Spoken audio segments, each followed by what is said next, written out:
All right, let's move on to logarithmic functions.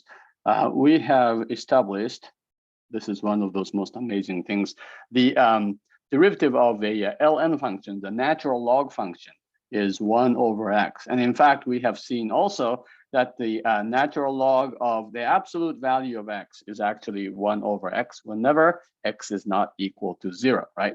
So this gives rise to our integration formula, the integral of 1 over x, which is often written as the integral of dx over x, is the natural log ln of the absolute value of x plus c. Okay, now we also had another one where if you use some other base besides e, that would be log base b of x. If you take the derivative of that, remember you have to pay a penalty for not using the most natural base, which is e. So this will be 1 over x, but then the penalty you have to pay is that you have to make the adjustment by multiplying the denominator by the natural log of b. Okay, of course, if you use e as your base b, then this will be 1, so you just have 1 over x. But this is the additional thing that you would have to add in the denominator. Now, you could try to write something silly like this, okay? And that will be the log base b of x. All right, but this is just a constant, right? So you can move this in the front. And essentially what you have is the integral of 1 over x dx, which is this. So we are not going to worry too much about that integration formula, right? In fact, this is really the only thing that you need to know. Okay, now what we don't have is this expression. What is the antiderivative or indefinite integral of the natural log of x? Okay, do you know any function whose derivative is the natural log of x? Right? We don't know that yet, or you don't know this yet, right? But if somehow, by any chance, if you can find a function, a nice function whose derivative is natural log of x, then you would have the formula, right? To do this as an integration problem, okay, there is a technique called an integration by parts, but it is not in the course outline of our first semester calculus course. So I will call this another coming attraction. You will be seeing this. It basically involves u and du, and it has to do with the product rule, but you do not have to know this. All I'm going to tell you is this, okay? Let's just say, and I'm not going to tell you where this came from, but let's say you have this function y, which is x times the log of x minus x. Okay, now you say, well, what am I doing? Okay, well, I am just telling you, here's a function. Let's take the derivative of this. Okay, so what is the derivative of this?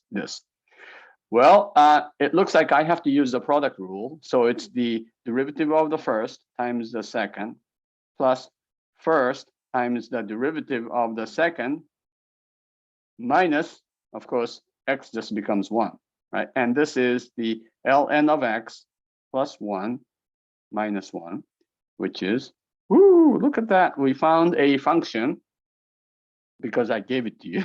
We have found a function whose derivative is the natural log of x, right? So the answer to this question is, maybe because it's important, I will write this in red. The integral or the antiderivative or the indefinite integral of the natural log of x happens to be x log x, natural log x, minus x plus a constant. So that's basically essentially this. All right, you will probably relearn this later, and we will probably not go too much more than this in this class, but this is a formula, and you will probably want to remember that for later sections. All right, now this particular equation, the integral of dx over x, this turns out to be a pretty important thing, because many times, surprisingly, you'll have a function where the derivative of the function is in the denominator, and then the derivative of the function is in the numerator. Okay, so anytime you see that, you will actually be able to use the logarithmic method. So for instance, here's a function. All right, now you look at the denominator. First of all, we really don't know how to do this, right? But the u substitution, of course, comes to the rescue. If you let u be 3x minus 2, remember the derivative of this is a constant, okay? And a constant is very nice. It's du is equal to 3 dx. Okay, I don't have a 3 dx, but that can be easily cured because I can just multiply the outside by 3, 1/3, and then I can just create 3 here, 3 dx, 5 over 3x minus 2. Same thing, right? So this is 1/3 times the integral of 5 over u, and then du. Of course, you can take the 5 outside. It's 5/3 of integral du over u. And so this is 5/3 times the natural log of u plus c, which we rewrite as 5/3 natural log of the absolute value of 3x minus 2 plus c. Not difficult, right? Not bad at all, right? I actually have just one more example to do for this section. This is going to be a definite integral from 0 to pi over 2. And this will illustrate an important thing for you. So I want you to pay attention to a couple of things that happens here. All right, so you have a fraction. The top is sine of x. The denominator is 1 plus cosine of x. All right, and that's the more complicated part, 1 plus cosine of x. And so naturally, we want u to be 1 plus cosine of x, and then dx is negative sine x dx. By the way, you notice here, every time you do u substitution in an integral problem, the first thing you do after you identify u is to differentiate it, right? So, and that's one of the reasons why we learned derivatives before integrals, because many integration problems do require differentiation, okay? So u is 1 plus cosine of x, du is negative sine of x dx. Of course, I don't see that, but that's okay. In fact, let me just go ahead and put this, okay? It's going to be the same thing. So it's negative. I'm going to leave off those the constants, the limits of integration for a moment. The denominator is u. The numerator is negative sine x dx, which is du. Okay, that's exactly the formula we saw before, du over u. All right, now u, like, okay, x goes from 0 to pi over 2. All right, when x is equal to 0, guess what this is? 1 plus cosine of 0, that's 2, okay? So this number, the lower number is 2. The upper limit of integration is pi over 2. And when you plug in pi over 2 for x here, it's 1 plus cosine of pi over 2, which is 1 plus 0, and that's 1. So for the first time, maybe not, you saw the lower limit bigger than the upper limit.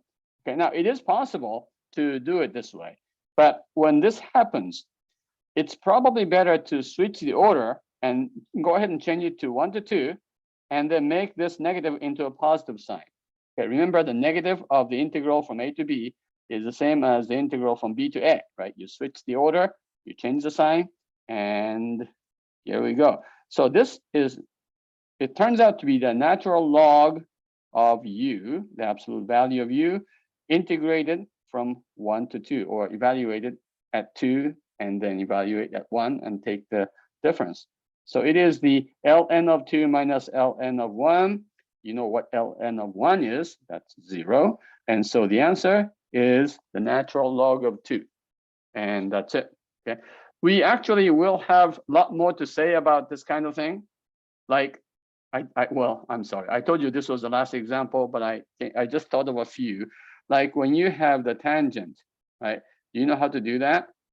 Well, we don't have the, well, do you know any function whose derivative is tangent? You may not, okay, but you can easily rewrite it this way, right? Because tangent is sine over cosine. And then you can do u substitution. U is cosine of x, du is negative sine of x dx. Okay, so this will be minus, minus. And then this becomes du over u, the integral of du over u. And so this is minus natural log of the absolute value of u plus c, and that's negative natural log of the absolute value of cosine of x plus c. That's pretty incredible, isn't it? And similarly, if you have cotangent of x dx, you can be, oh yeah, so this is, you can write this as cosine x over sine x dx. Remember, these are just reciprocals. So you can be sine of x, then du is simply the cosine of x. And so this doesn't require any negative sign. This is the integral of du over u. And that's the natural log of the absolute value of u plus c, which is the natural log of the absolute value of sine of x plus c.